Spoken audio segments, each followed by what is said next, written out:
Live from the universe, welcome to Spiritual Awakening with Dr. Erin. It's time to claim your birthright of prosperity, vitality, and love.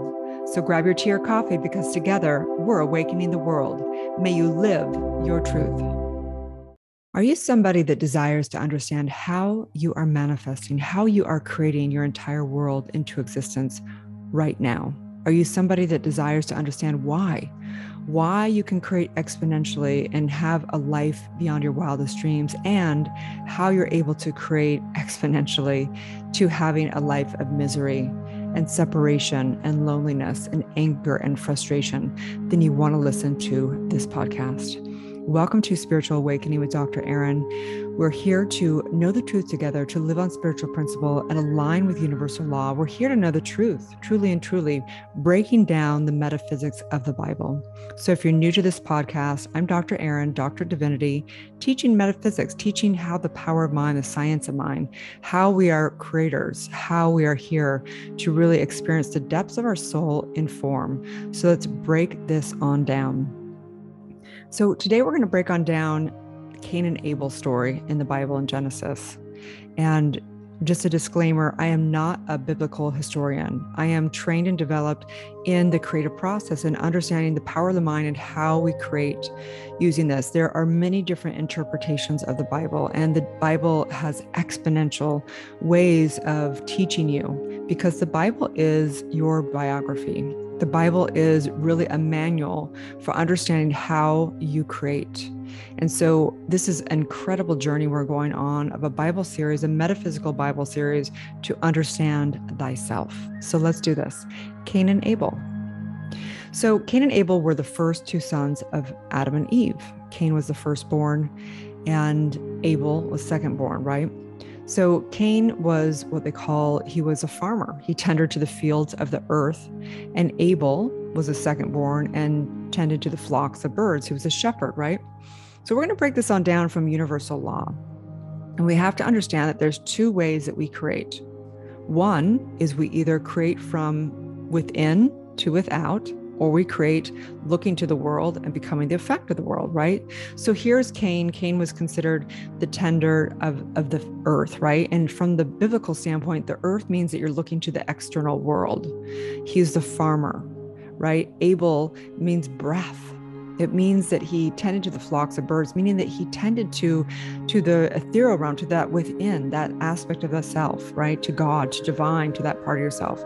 So Abel actually means breath. Breath is that which brings life, the source, the creative essence, the truth. Cain was considered the wicked one, which we consider the only sin is actually placing the power to the external world. The only sin is what we call missing the mark. Abel represents breath, the part of ourselves that can create from the source, from God, looking to only within, that part within us. Cain represents the wicked one, the one that is in sin, meaning the one that places the power outside of thyself, that looks to the world, okay? So this is all a story of resentment, of anger, of jealousy, of sadness, of all that stuff that we cast ourselves out from the Garden of Eden. We cast ourselves in the division from our siblings, from our family, from the world by the power of our mind. So Cain looks to the world for his self-worth, and Abel looks to God for his worth, to that part of the self, not just a man in the sky, but to the self, the God presence within. And so as we break this on down, Cain comes from scarcity, Abel comes from abundance, right? If we look to the world, it feels like there's scarcity. If we look to within, there's always infinite creation and abundance. So let's break the story on down from a second grade perspective. So here are two brothers. Cain is firstborn, Abel secondborn. Cain is tending to the earth, Abel is tending to the flocks. And what happens is Cain brings an offering to God. He brings vegetables and things, and they're not the best. And he's kind of like, he's bringing this offering to God. And Abel brings his firstborn of his sheep, right? So God looks to Cain and shows no pleasure at all. And Cain becomes angry. He believes something is in his way, right? And we're going to break on down emotions and how we actually create all of our emotions. So So here's Cain. He's brought this offering, but he's kind of disgruntled while he's doing it. He doesn't like bring pride in it. He's just bringing it to God. Abel brings his firstborn of his sheep, and God looks at Cain, showing no pleasure at all. So Cain becomes angry, right? And Cain said to Abel, to his brother, let us go to the field.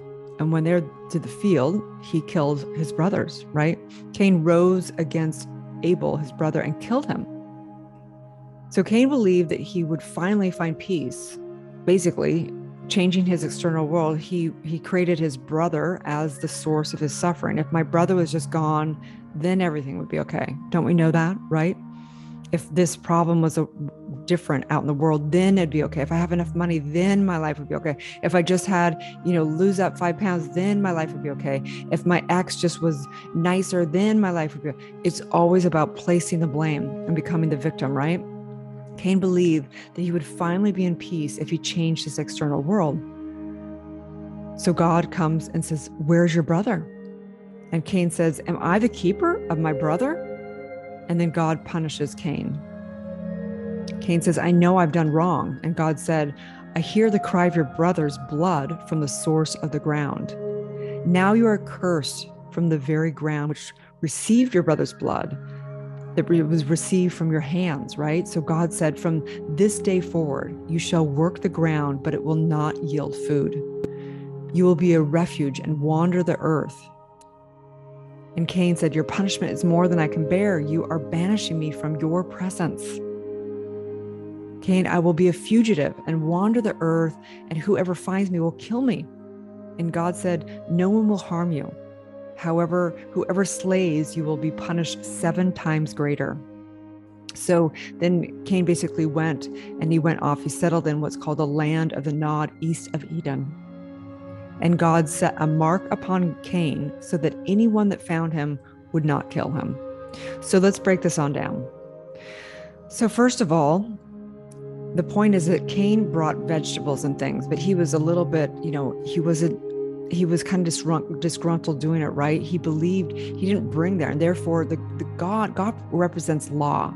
God just is a reflection. The Lord is the law. The Lord is the law. And so we have to understand that the reason why God was not showing pleasure was because Cain was not showing pleasure, right? Life is just a reflection.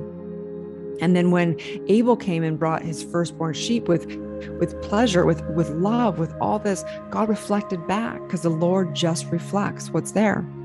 So then Cain becomes angry. And so what is anger? Let's break on down the emotions of how we, Cain, create our emotions, right? If we look to source within, we just have love and abundance and all that is our godly realm. When we look to the world, so emotion goes like this. Emotions are the expressions of our value systems being met or not met. And if our value system is placed out in the world, it's never going to be met. If it's placed within, it's always met, right? They are the effect of us believing that something we value is arriving or departing or present. Okay, so we're either looking within and we're knowing that it has to be arriving because it's created from us. If we look to the world, it may be arriving or not, right? So fear is the emotion of fear, is a belief that something we value might go away, right? Grief is the emotion that something we value has gone away. Apathy is the emotion of apathy, is believing that nothing is valuable. Frustration, which Cain felt, is the emotion of believing that someone or something is getting in the way of what we value, right? He believed that his brother was getting in the way of him. Emotions are the effect of the meanings we place on people, places, and things. You're not your emotions. You are the creator of your emotions. The truth is that the extent to which we assign someone or something else outside of ourselves is the extent to which we're disempowered in our emotions. Until we're able to witness another human being without judgment, including ourselves, we will never be able to see anyone. The story of Cain and Abel is about self-judgment. It's about casting ourselves out. Really, if we know what it's like, we become isolated. We make other people wrong. We place other people as the source of our suffering.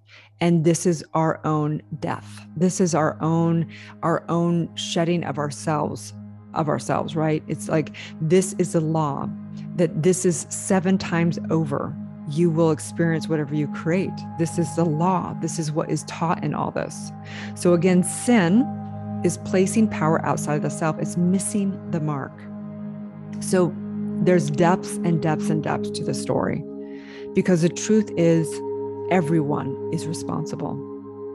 When God asks Cain, where is your brother? And he says, am I the keeper of my brother? So this is probably the most important part of the story, which is, am I my brother's keeper? And this is a question that I ask for you, for yourself. Are you your brother's keeper? Are you the keeper of your family, your friends, the world, your family on this planet? Because you have responsibility. Everyone is responsible for the evil in Cain. Why didn't his parents teach him? Why didn't his parents teach him to not look to the world? Why did his parents favor Abel, right? Violence is a learned behavior with children. Cain, made an offering to the Lord first, right? We're all responsible. Cain's violence is passed down from what his parents did. Adam and Eve had eaten from the tree of wisdom, right? Of good and evil. They were judging, they had a caste system within their own consciousness, and that went into their own children. The theme is that aberrated people despise good people, right? It's this law of cause and effect. And so we can look to the world and say, oh my gosh, there's Cains out there, right? They're bad, they're doing this, they're whatever. But the truth is that we're all responsible, that they're the effect of their lineage. They're the effect of all of it. So the point is that we've got to become our brother's keeper. We have to seek within to source and stop our own judgment and casting Cain out and making him wrong and doing all this. The truth is that you have both these aspects in yourself. You are able, and you also can have a crutch, right? This is kind of like the story of the two, right? That within you, you have the choice. You have the choice to seek God within, seek the source within, know and be in that love space within, or you can look to the world for your likes, right? How many of us in social media are looking to find our self-worth from how many followers we have and likes? We can look to the world and we get resentment and anger and jealous and sadness and division and judge ourselves of a better than or less than. It's all one thing. It's self-judgment. When we judge someone else, we judge ourselves. When we make someone wrong, we actually divide ourselves. Everything is cause and effect, and every part of life is showing us where are we our brother's keeper, which means where are we living in our oneness? Where are we living from knowing that we're all one thing going on? And in this, I just know the truth of that you are able to always have new. So the story at the end goes like this, which is Cain went out from the Lord's presence and dwelled in the land of Nod of Eden. And Cain knew his wife, and he conceived and bore Enosh.